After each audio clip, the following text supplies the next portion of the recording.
In an unprecedented move, U.S.-Iran peace talks have been suspended for Iran's Supreme Leader Ali Khamenei's funeral after recent claims of progress, CBS News reports. As Khamenei's body arrived at Tehran's Imam Khomeini Grand Mosque ahead of his funeral early Friday local time, state media reported. The pause underscores the complex dynamics shaping these negotiations and highlights the challenges in achieving a lasting peace. While discussing the war with Iran in a CNBC interview, President Trump said, "This is not a war per se. This is the denuking of Iran." Trump's cautious language mirrors recent statements suggesting Iran has agreed to most of what the U.S. needs for a nuclear deal, though details remain unclear. The president wants Iran to give up all uranium enrichment, a demand Tehran has previously rejected. Iran's foreign minister criticized the presence of U.S. military in the region, stating they were contributing insecurity rather than security. Araghchi's comments on X underscored that talks may not be progressing smoothly. "Peace in our region can only be sustained when comprehensive and inclusive," he said,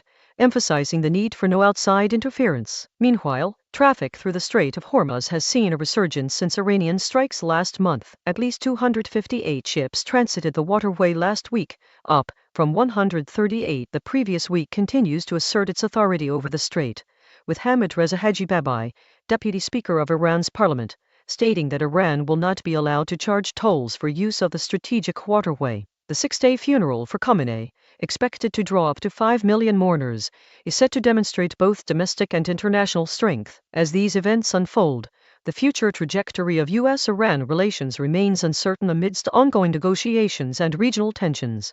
In February, Iranian officials claimed significant progress in talks with the United States, including agreement on a nuclear deal that would see Iran give up all uranium enrichment capabilities. However, this latest pause suggests that any breakthroughs remain elusive. The discussions center around preventing Iran from obtaining a nuclear weapon, but the exact terms of such an agreement are still unclear.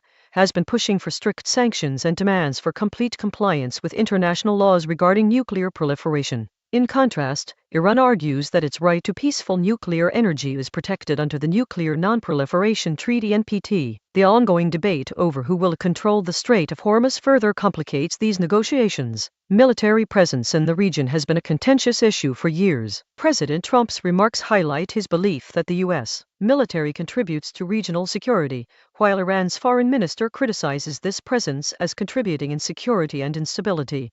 The recent statements from Araghchi suggest that the current peace talks are not progressing smoothly. The six-day funeral for Khamenei is expected to be one of the largest gatherings in Tehran's history, demonstrating both domestic strength and international influence. This event will serve as a significant test of Iran's ability to maintain control over its own territory and regional affairs during this critical period of transition. As these events unfold, the future trajectory of U.S.-Iran relations remains uncertain. The ongoing negotiations are fraught with challenges, including differing interpretations of nuclear rights and concerns about military presence in sensitive regions. The funeral itself is expected to be a powerful demonstration of Iran's resolve and its ability to maintain control over key strategic areas like the Strait of Hormuz, despite recent setbacks in peace talks. In a shocking act of defiance, Papua separatist rebels have killed an American pilot and set his civilian aircraft ablaze amid ongoing low-level conflict between militant groups and Indonesian forces in the region's Highland Papua province. This message comes as the decades-long independence struggle continues to unfold. The attack highlights the persistent nature of the separatist movement, which has displaced more than 122,000 people since 2022. The West Papua National Liberation Army (TPNPB), a militant group that claims to represent the rights and interests of Papuans, identified the pilot as Nicholas F. Gosselin. Sebi Sambam, a spokesperson for TPNPB, described how separatist fighters shot down the American aircraft after it landed near Yahikemo.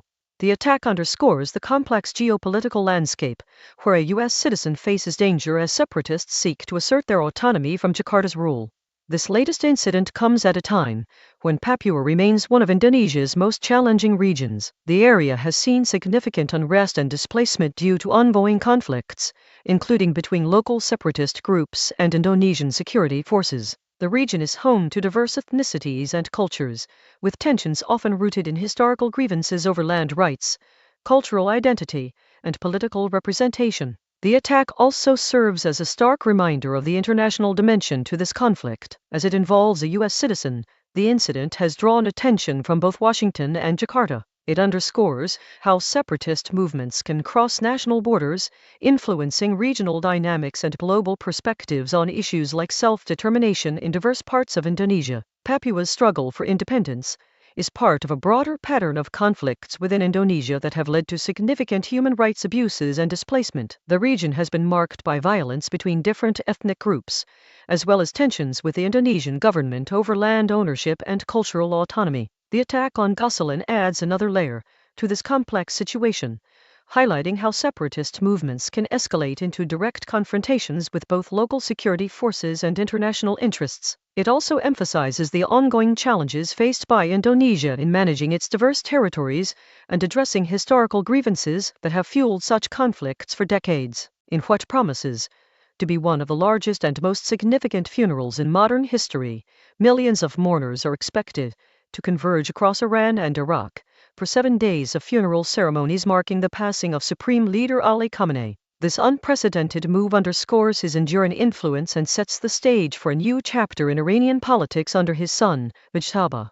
Starting on July 3, tens of millions of Iranians will gather in Tehran for public funeral services. The Grand Mosella, one of Iran's largest prayer complexes, will serve as a venue where Khamenei's coffin and those of several family members will lie in state for public farewells. This grand assembly underscores the profound impact Khamenei had on Iranian society. On July 4 and 5, Tehran will host the first day of public funeral services attended by global leaders, senior officials, religious figures, scholars, and scholars from around the world. The initial burial date was set for March, but was postponed due to ongoing conflicts with the US and Israel. These events reflect Khamenei's deep ties to religious scholarship. He studied at these seminaries in his early years. The funeral processions will then continue through other parts of Tehran before heading south to Qom, Iran's foremost center of Shia Islamic scholarship. This move reflects Khamenei's deep roots within the religious community and underscores his dual role as both a political leader and spiritual figure within Shia Islam. On July 6 and 7, the funeral processions will move through other parts of Tehran before continuing to Qom, about 120 km 75 miles south of the capital. Qom is Iran's foremost center of Shia Islamic scholarship and one of the holiest cities in the country. It is home to the country's largest seminaries where thousands of scholars study and teach, including Ali Khamenei. The Imam Ali Shrine in Najaf will also be visited during this period. This shrine is one of the holiest sites for Shias, drawing millions of pilgrims each year. It contains the tomb of Imam Ali ibn Abi Talib, cousin and son-in-law of the Prophet Muhammad and the first Imam in Shia Islam. The shrines of Imam Hussein and his half-brother Abbas in Karbala will also be visited during this period. These sites are among the holiest in Shia Islam, marking the places where Imam Hussein, the grandson of the Prophet Muhammad, and Abbas were killed during the Battle of Karbala in 680 CE. This event lies at the heart of Shia identity and religious tradition. The final resting place for Khamenei is set for July 9, when he will be buried near one of Shia Islam's most revered figures at the shrine of Imam Riza in Mashhad. This choice underscores his dual role as both Iran's supreme political leader and a spiritual figure within the faith. As these events unfold, they mark not only the end of an era, but also the beginning of a new chapter in Iranian politics under Mujtaba Khamenei's leadership. The funeral processions will be a testament to Ali Khamenei's influence on Iran's religious and political landscape, as well as his son's immediate succession. In a bold move that could reshape Canadian energy policy, Ottawa has secured investment for a new pipeline system carrying Alberta crude to the Pacific coast, bypassing U.S. markets amid escalating trade tensions with Donald Trump's administration. Canadian Prime Minister Mark Carney has reached an agreement with British Columbia on plans for a major oil pipeline. This follows initial opposition from westernmost province and marks Canada's strategy to reduce its economic dependence on the United States by expanding access to Asian markets. Carney, Alberta Premier Danielle Smith announced at a news conference that the future pipeline will transport 1 million barrels of oil per day, originating in Alberta's oil-rich province, traversing British Columbia, before reaching the country's west coast. This new route is expected to be more economically viable and environmentally sustainable compared to existing alternatives. The Prime Minister emphasized, "It's time to move to action," highlighting that a pipeline through the Trans Mountain Corridor would provide an efficient and reliable conduit for oil exports. Alberta Premier Smith added, "The world is asking Canada to step up and provide stable, democratic and reliable energy supply that countries around the world are looking for. She also stated her government's commitment to doubling Alberta's oil production over the next decade. Smith's comments reflect a growing sentiment in Alberta, which has long complained about previous administrations' policies hindering its energy industry. This new pipeline aligns with Alberta's desire to boost oil output and reduce reliance on U.S. markets, where Canada currently faces significant price discounts for crude exports. However, some First Nations communities and environmental groups have raised concerns over potential impacts from increased tanker traffic in northern British Columbia waters. Premier Carney addressed these issues by stating that a tanker ban will remain in force in the north, while compensating British Columbia for any environmental risks associated with southern routes. The move is part of Canada's broader strategy to diversify its energy exports as it navigates trade wars and seeks to maintain economic stability amidst geopolitical uncertainties. The pipeline's approval could ease tensions between Alberta and federal authorities, potentially addressing separatist sentiments in the province. As Canada moves forward with this ambitious project, observers will closely monitor how it impacts both domestic politics and international relations, particularly in light of ongoing trade disputes with the United States. The Swiss national team finally broke their knockout football curse with a disciplined 2-0 victory over Algeria at the FIFA World Cup 2026, led by the brilliance of young winger Johan Manzambi and striker Breel Imbolo. In Vancouver on Thursday evening, Switzerland's clinical efficiency contrasted sharply with Algeria's reckless play as they advanced to the round of 16. The Swiss team put on a tactical masterclass,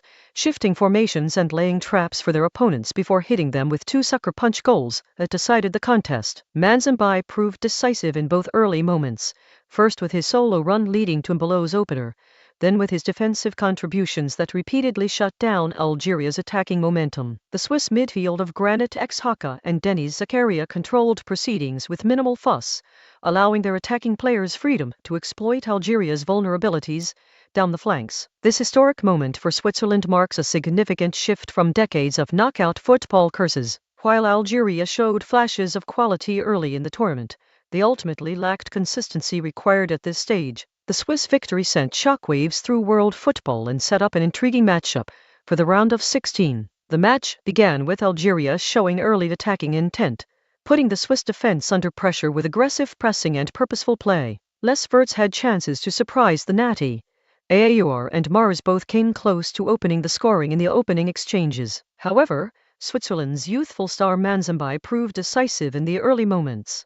First, he sent 20-year-old Johan Manzambi off down the left flank on a counterattack that led to Mbolo's opener at the near post. The lead secured, Switzerland shifted to a 5-man midfield out of possession, snuffing out the space and challenging Algeria to play through them. Algeria's best chance came in first-half stoppage time when Ibrahim Moussa dragged a snapshot wide of the near post, one of the few efforts on goal they managed in the game. The Swiss struck again almost immediately after halftime. They attacked down the right flank before a half-hearted clearance from Rafik Bulgali ended up at the feet of Dan Ndoye, who placed his shot beyond the dive of goalkeeper Luka Zidane. Algeria captain Riyad Mahrez could have pulled a goal back moments later when he fired straight at a defender from central position. Algeria's lack of cutting edge in the final third combined with defensive fragility proved catastrophic, as their bright start unraveled into mounting frustration. The second half saw Algeria attempt to mount a comeback, but Switzerland's organization and control proved impenetrable. Ndoye's early second-half goal effectively ended the contest,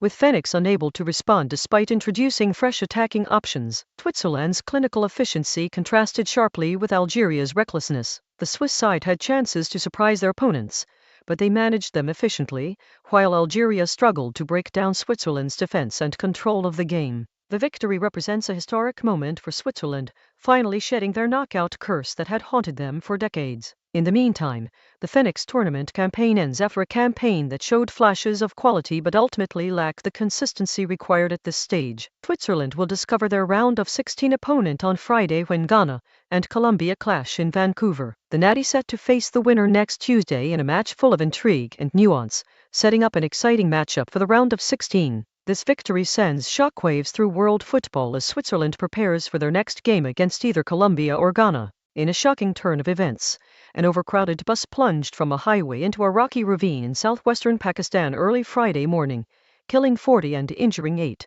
one of the deadliest road accidents in recent memory. The incident occurred near the border between Balochistan and Khyber Pakhtunkhwa provinces, where conditions are rugged and challenging for vehicles traveling between cities. A speeding, overfilled passenger bus careened off a highway near the border, carrying not only its own passengers, but also stranded individuals from another vehicle that had broken down. The overcrowding of the bus exacerbated the situation, leading to uncontrollable forces as it veered out of control. This tragic accident occurred in the remote area known as Dana Sar, situated between Balochistan and Khyber Pakhtunkhwa provinces. Officials reported 40 fatalities and 8 injuries in this devastating incident. Shahid Rind, a spokesperson for the Balochistan government, confirmed these details. Rescuers are currently working to identify those who perished in the accident. Pakistan's President Asif Ali Zardari expressed sorrow over the tragedy, offering condolences to the families of the deceased and wishing the injured swift recovery.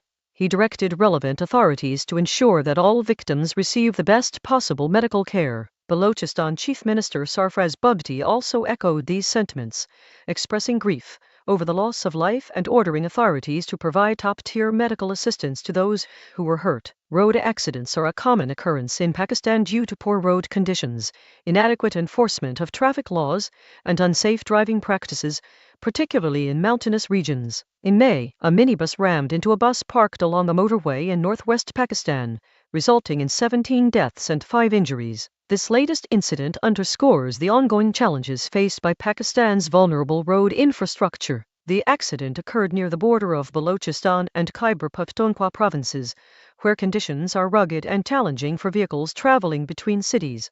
Sun al-Sharani, head of Jab District's emergency center, confirmed that the bus fell approximately 70 to 80 feet 21 to 24 meters into the ravine. Both officials reported identical figures, 40 fatalities and 8 injuries. In this heart-wrenching event, a single act of human error has claimed so many innocent lives, highlighting the critical need for better road safety measures in Pakistan. The tragedy serves as a stark reminder of the risks faced by countless commuters daily on congested roads across the country. It underscores the urgent necessity to improve road infrastructure and enforce traffic laws more rigorously, especially in mountainous regions where conditions are particularly hazardous. The incident also highlights the importance of ensuring that all vehicles are properly maintained and comply with safety standards. The immediate aftermath of this tragedy includes a comprehensive search for those who perished, as well as efforts to provide medical care to those injured. Authorities are working tirelessly to locate survivors, providing them with psychological support and assistance in their recovery process.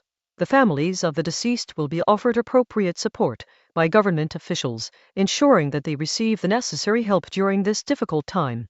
This incident has also prompted a national discussion on road safety measures. Experts from various fields have convened to identify potential solutions, including improved vehicle maintenance standards, stricter enforcement of traffic laws, and better public education campaigns about safe driving practices. The government is committed to implementing these recommendations to prevent similar tragedies in the future. The community in the area where this accident occurred will also be affected by this tragedy. Local authorities are working with relief organizations to provide temporary shelters for those who have lost their homes or belongings. Efforts are being made to ensure that basic necessities such as food, water, and medical supplies are available to all those impacted by the disaster. In conclusion, this tragic incident in southwestern Pakistan serves as a sobering reminder of the ongoing challenges faced by the country's road infrastructure. It underscores the critical need for improved safety measures, stricter enforcement of traffic laws, and better public education campaigns about safe driving practices. The government is committed to implementing these recommendations to prevent similar tragedies from occurring again, ensuring that all victims receive the care they deserve and that their families are supported during this difficult time. A Ukrainian woman suspected in a deadly parcel bombing that targeted a sanctioned Russian-linked tycoon has been identified as Anastasia Berezovska, leading to her inclusion on an Interpol red notice. The 39-year-old from Ukraine faces charges of attempted murder and criminal conspiracy for placing explosives on public property with criminal intent. The attack occurred in Monaco, where police found a package left by an individual who fled towards the French commune of Beausoleil after an explosion that injured 3 people, including a minor resident. The CCTV footage captured the suspect wearing a dark bucket hat, initially believed to be a man. The following explosion happened just as 3 residents were entering their building, a couple and a 13-year-old child. Police believe the attack was targeted at Vadim Yermolayev, his partner, and son.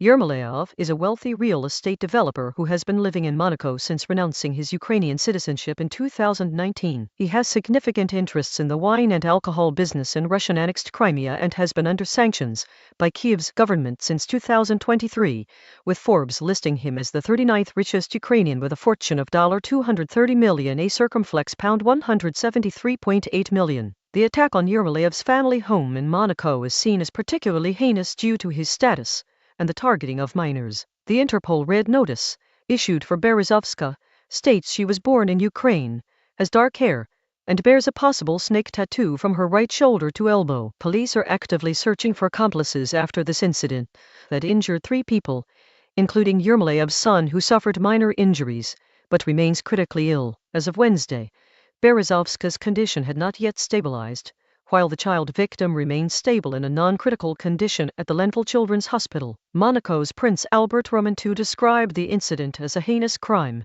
emphasizing the severity and targeting of minors by this criminal act. The investigation into this targeted attack continues, with police from Monaco and France working closely together to identify Berezovska and apprehend her. Monaco's prosecutor thanked their counterparts for the swift identification, highlighting the importance of international cooperation in such cases. The incident has highlighted the complex web of sanctions and connections between Ukraine and its former territories under Russian control, further complicating efforts at peace and reconciliation. In a somber twist that shocked the world, Iran begins its 7-day state funeral for Ayatollah Ali Khamenei, marking the passing of an 86-year-old leader who ruled Iran for nearly 4 decades, as more than 100 foreign delegations arrive under a tense ceasefire. The late Supreme Leader's body was laid in state in Tehran's Grand Mosque Hall on Friday, with scholars and mourners from around the globe paying their respects. His coffin is draped in a flag that symbolizes resistance, sacrifice, and devotion,